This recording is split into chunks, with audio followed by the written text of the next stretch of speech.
So the next topic we had was using drafts. So again, you've got kind of this article entity or this policy entity, and you have this idea of sort of like submitting it and publishing it and approving it and that sort of thing. Um, Now, if you've got something that is approved and published, but you need to make changes right off to the side, that's where drafts can come in. So you can kind of have this version that exists off to the side that you can kind of manage as needed, and then at the appropriate time, somebody can punch a button, and then that draft can become the live version, of that article, if that makes sense. So, from a policy perspective, I could see this being used frequently. Let's say, in a lot of fiscal years, start in, July or, early January, right? So you might have a policy that changes, based on a fiscal year, particularly if you're in the budgeting responsible unit.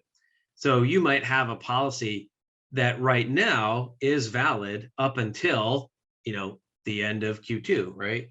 And then, July 1st at 12:01 a.m., well, that's no longer true. It's the new fiscal year. I need to take my draft and actually publish it and make it live so that if people were to go to my policy, then they would see what is the current policy, right? So it kind of helps you manage and migrate, changes, at the correct time. So let's see some of that in action. If I were to, find an article, again, we looked at search and a couple of different ways to kind of find the things, but let's just say that this is the one I want. So we'll just pick on this one because it's at the top. I could hit edit article here, and then notice how I've got the similar screen to what I saw before, and you've got your different your content, and you can click on settings, and you've got the responsible unit here and the summary, and are there any tags, and so on and so forth. But in terms of the drafts and so on, that's actually primarily held here in the revisions tab.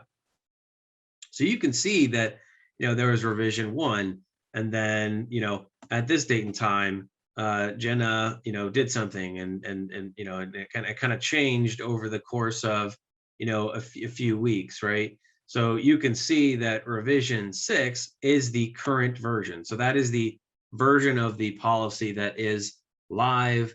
It's there, it's available. That's what people are seeing when they come and just sort of view the policy front and center. Now you can see here there is a draft that was started by Kim, right? And that draft is pending review. So that means it's not made live yet. It's still kind of out there, and somebody with the right permissions could come in and actually take that draft and formally make it the live version of the article.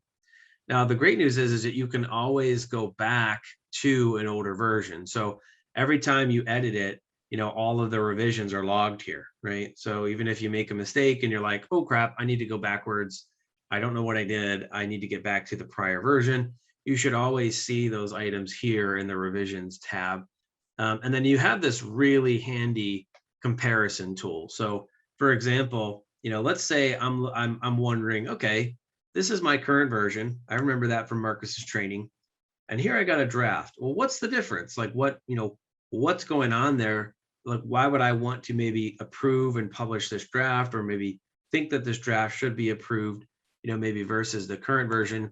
I can hit the compare button here. And now everything in green that was added, so that's new, and everything that is red has been taken away. So, you can see here, it looks like, most of the edits were kind of towards the top. Yeah, because I'm not seeing much green and red down below, but you can see here that in this particular policy, there were some changes made to the top, right? So maybe that's maybe that's right. Maybe that's kind of where we need to head with this. Maybe I want to, because again, people who have the right permissions, I could approve this revision, or maybe I want to go ahead and edit it or reject it, or just delete it and say, nah, I don't like that sort of draft. I'm just gonna kill it, right? Kimberly Cook, congratulations! Apparently you're the only one following along. You get an A+. Well done. Okay, so that's kind of how drafts are meant to be used. Again, you've got kind of this version of the policy that can exist off to the side, and then at the appropriate time, they can be published and kind of made to be the current version of the article itself, or policy rather. So Marcus, how would so let's say we have one of those oops moments where I realize that revision 6 has an error and I need to roll it back to revision 5. How would I actually do that? Yeah, so you should be able to click on, so we can see, very clearly here, revision 6, this is the current version, that was edited at 11:21 a.m. And you can see, oh, revision 5, what is that, about a 6-minute gap or so. You should be able to click into revision 5, and then you would say restore to this revision. So, you're going to actually roll back from revision 6 to revision 5 and make revision 5, kind of the live, sort of version of the article.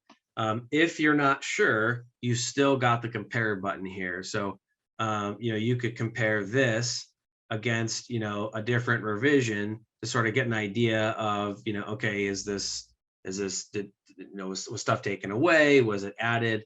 And so on and so forth. So in this case, I would say, all right, restore to this revision. I won't actually click that button, but that's what you would do. That's a good question.